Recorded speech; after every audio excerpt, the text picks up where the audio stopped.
मैं विराट से सगाई करूंगी। आयरा की बात सुनकर वहां बैठे सारे लोग उसकी ओर देखने लगते हैं। आयरा कहती है, हाँ, मैं विराट से सगाई करूंगी। तब तक आप लोग सविता के खिलाफ और सबूत इकट्ठा कीजिए। सविता सगाई में बिजी रहेगी और उसे पता भी नहीं होगा कि उसके पापों का घड़ा अब भर गया है। फिर शादी के मंडप में हम उसका कच्चा चिट्ठा खोलेंगे। वहीं सबके सामने सच्चाई रखनी होगी। जहां सब रिश्तेदार, प्रेस और परिवार होंगे, वहीं ये नकाब उतरेगा। विवान, तुम कुछ पुलिस वालों को भी लेकर आना। वेलकम दोस्तों, स्वागत है आपका नॉवेल वर्ल्ड में। आज हम सुनेंगे मोहब्बत, साजिश और एक अधूरी हकीकत का 28वां एपिसोड। तो जैसा कि आप जानते हैं कि धीरे धीरे हमारे एपिसोड्स के सारे रहस्य, सारे खुलासे हो रहे हैं, वैसे ही इस एपिसोड्स में भी कुछ खुलासे होंगे। ये भी है एक महा एपिसोड, तो सुनते रहिए और मजे लीजिए। आयरा, तुम्हें याद है, तुम्हें एक अनजान फोन कॉल आया था और एक चिट्ठी भी मिली थी कि बचपन में जो कहानी छूट गई वो अब पूरी होगी। वो मैं थी आयरा, शीला आंटी ने कहा। मैं तुम्हें सच के करीब लाने की कोशिश कर रही थी। कैफे में भारी खामोशी छा गई थी। अमित की आंखों से बहते आंसू थमने का नाम नहीं ले रहे थे और आकाश फटी फटी आंखों से उन्हें देख रहे थे। विवान की आंखें भी नम थी। माँ की मौत ने पापा को तोड़ दिया था। मैं उन्हें लेकर दिल्ली चला गया। आकाश की आंखों में आंसू थे। मुझे माफ करना अमित, काश मैं वक्त पर लौट आता, काश मैं सब रोक पाता। शीला आंटी ने दोनों का हाथ थाम लिया। अब पछताने का नहीं, लड़ने का वक्त है। सविता ने हम सब से बहुत कुछ छीना है, अब वक्त है उसे सबक सिखाने का। अब तुम सब साथ हो और ये साथ ही है जो सविता की साजिशों को खत्म करेगा। कैफे की खिड़की से बाहर हल्की धूप निकल रही थी, जैसे आसमान भी इस अंधेरे को छाट रहा हो। तभी आयरा बोल पड़ती है, मैं विराट से सगाई करूंगी। तब तक आप लोग सविता के खिलाफ और सबूत इकट्ठा कीजिए। सविता सगाई में बिजी रहेगी और उसे पता भी नहीं होगा कि उसके पापों का घड़ा भर गया है। फिर शादी के मंडप में हम उसका कच्चा चिट्ठा खोलेंगे। वहीं सबके सामने सच्चाई रखनी होगी। जहां सब रिश्तेदार, प्रेस और परिवार होंगे, वहीं ये नकाब उतरेगा। विवान, तुम कुछ पुलिस वालों को भी लेकर आना, अमर ने कहा। अब समय आ गया है कि हम उसके हर झूठ का पर्दाफाश करें। हम उस सच को सामने लाएं जो उसने छुपाया। हम उसे लाएंगे, आयरा ने कहा, और तब सिर्फ सच्चाई बोलेगी और सविता चुप रहेगी। कैफे के बाहर बारिश तेज हो चुकी थी, लेकिन अब ये आंधी किसी को नहीं रोक सकती थी। लेकिन विवान के चेहरे पर चिंता थी। आयरा ने विवान से कहा, परेशान मत हो विवान, कोई गड़बड़ नहीं होगी।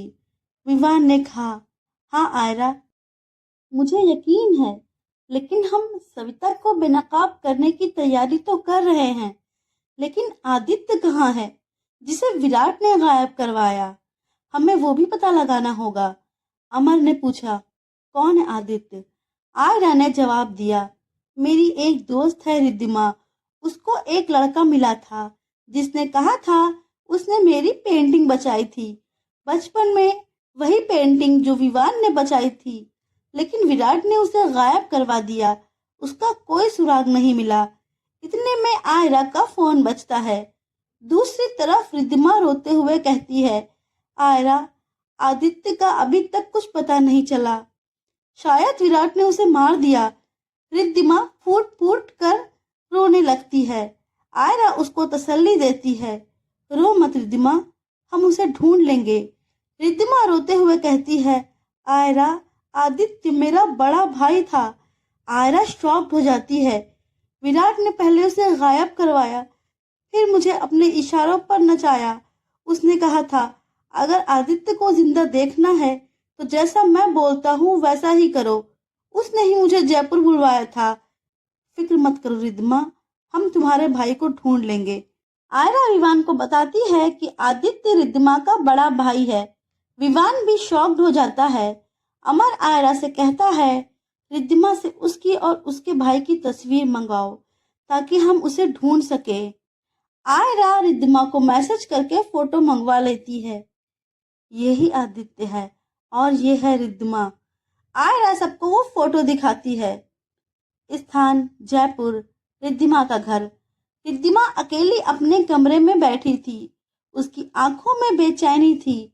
आजकल वो हर रोज एक ही सपना देख रही थी, आदित्य की चीखें, उसकी कलाई पर खून, और कोई कहता है, अगर तुमने मुंह खोला तो तेरा भाई नहीं बचेगा। रिद्धिमा की नजरें टेबल पर पड़े पुराने लिफाफों पर पड़ी। ज्यादातर बिल या बेमतलब कागज थे, लेकिन एक लिफाफा अजीब था, बिना किसी प्रिंट के, बस हाथ से लिखा एक नाम, MS रिद्धिमा कॉन्फिडेंशियल। वो चौंक गई। धीरे से लिफाफा खोला। उसमें एक चिट्ठी थी, हाथ से लिखी गई। स्याही कुछ फटी सी लेकिन शब्दों में कपकपी थी। अगर तू सच में अपने भाई आदित्य को पाना चाहती है तो विराट से डरना बंद कर दे। वो जिंदा है लेकिन बहुत टूटा है, और जिस जगह पे वो है वहां उसे कोई इंसान नहीं, एक सौदे की तरह रखा गया है। तू जिन लोगों की मदद कर रही है वो तेरे सबसे बड़े दुश्मन है। तेरा भाई तुझसे मिलना चाहता है लेकिन अब उसके पास आवाज नहीं है। अगर तू चाहती है कि सब कुछ सामने आए तो कल रात 12 बजे रेलवे अंडरपास के पास आ जाना, अकेले। कोई सवाल मत पूछना, कोई भरोसा मत करना। एक परछाई। रिद्धिमा की आंखें भर आई, हाथ कांपने लगे। उसने चिट्ठी को छाती से लगा लिया और फिर उसकी आंखों में वही चमक लौट आई जो डर के कारण खो गई थी। अब और नहीं, अब मैं चुप नहीं रहूंगी विराट, अब तू बचेगा नहीं। स्थान जयपुर। Railway underpass. रात 12 बजे। रिद्धिमा ने काले कपड़े पहन रखे थे, चेहरा ढका हुआ था, हाथ में टॉर्च और जेब में चिट्ठी थी। वो अकेली उस सुनसान रेलवे अंडरपास के नीचे पहुंची, जहां हर कोना अंधेरे में डूबा था। टॉर्च की हल्की रोशनी के सामने एक परछाई दिखी।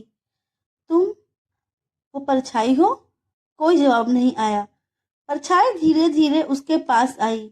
एक लंबा दुबला आदमी, चेहरे पर मास्क। तुम्हारे पास बहुत कम वक्त है। अगर अपने भाई को बचाना चाहती हो तो मेरे पीछे चलो। रिद्धिमा थोड़ी डरी, लेकिन उसकी आंखों में अब डर से ज्यादा जिद थी। अगर मेरे भाई को कुछ हुआ तो मैं तुझे छोड़ूंगी नहीं। परछाई कुछ नहीं बोली, बस आगे बढ़ गई। वो परछाई उसे शहर के बाहरी इलाके में एक बंद गोदाम के पास ले जाती है। दरवाजा खुलता है। अंदर अंधेरा और एक अजीब सी गंध होती है।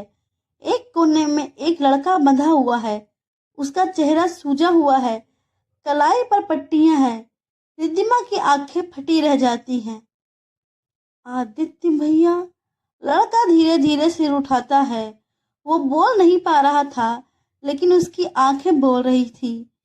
रिद्धिमा दौड़कर उसके पास पहुंची, उसके हाथ पैर खोले। वो उसे छू भी नहीं पा रही थी, उसके बदन पर इतनी चोटें थी। रिद्धिमा अब कांप रही थी। उस परछाई ने रिद्धिमा से कहा, हाँ, और अब सुन, विराट तेरे भाई आदित्य का सौतेला भाई है। क्या? रिद्धिमा चौंक जाती है और वो परछाई वहां से गायब हो जाती है।